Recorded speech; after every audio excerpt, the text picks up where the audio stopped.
দর্শক সবার প্রিয় জনপ্রিয় নায়ক শাকিব খান এই মুহূর্তে আছেন নিউ ইয়র্কে। তিনি নিউ ইয়র্কে কি করছেন, কোথায় ঘুরছেন সেটি জানতে হলে সম্পূর্ণ ভিডিওটি মনোযোগ সহকারে দেখতে হবে আর আমাদের এই চ্যানেলটি সাবস্ক্রাইব করে দিতে হবে। দর্শক চলুন তাহলে চলে যাই মূল সংবাদে। টাইমস স্কোয়ার যুক্তরাষ্ট্রের নিউ ইয়র্কের অন্যতম প্রধান বাণিজ্যিক কেন্দ্র বলা হয়ে থাকে পৃথিবীর সড়ক সংযোগ স্থল টাইমস স্কোয়ার। এখানকার বিলবোর্ডগুলোতে বিভিন্ন সিনেমা ও গানের প্রচারণা হয়ে থাকে, যার ফলে বিনোদন বিশ্ব এই স্থানটি বিশেষভাবে পরিচিত। সেই টাইমস স্কোয়ারে এবার দেখা গেল ঢালিউড সুপারস্টার শাকিব খানকে।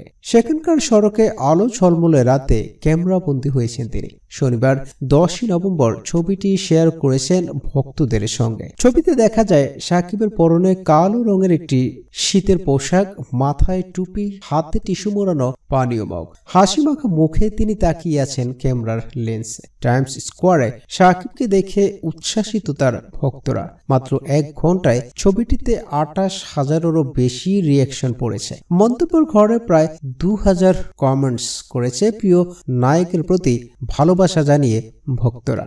শাকিব খান প্রথমবারের মতো যুক্তরাষ্ট্রে গেছেন। শুক্রবার 12 নভেম্বর সকাল 7টায় ঢাকা ত্যাগ করেন তিনি। মার্কিন মুলুকে 10 দিনের মতো অবস্থান করবেন এই নায়ক। জানা গেছে নিউ ইয়র্কে আগামী 14 নভেম্বর অনুষ্ঠিত হবে ঐক্য চ্যানেল আই মিউজিক অ্যাওয়ার্ড। সেখানেই বিশেষ অতিথি হিসেবে উপস্থিত থাকবেন শাকিব খান। এজন্যই মূলত বাইডেনের দেশে পা রেখেছেন তিনি। শাকিব খান বলেন, চ্যানেল আই এর অনুষ্ঠানে অংশ নেওয়ার পাশাপাশি তিনি যুক্তরাষ্ট্র ঘুরে দেখবেন। করোনার কারণে দীর্ঘদিন দেশের বাইরে যাওয়া হয়নি তার, তাই এই সফরটি একটু বেশি স্পেশাল। প্রসঙ্গত শাকিব সর্বশেষ অভিনয় করেছেন গলই নামের একটি সিনেমায়। এসে হক আলিফের পরিচালনায় সিনেমাটিতে তার নায়িকা পূজা চেরি। সরকারি অনুদানের পাশাপাশি এটি প্রযোজনা করেছেন খোরশেদ আলম খসরু।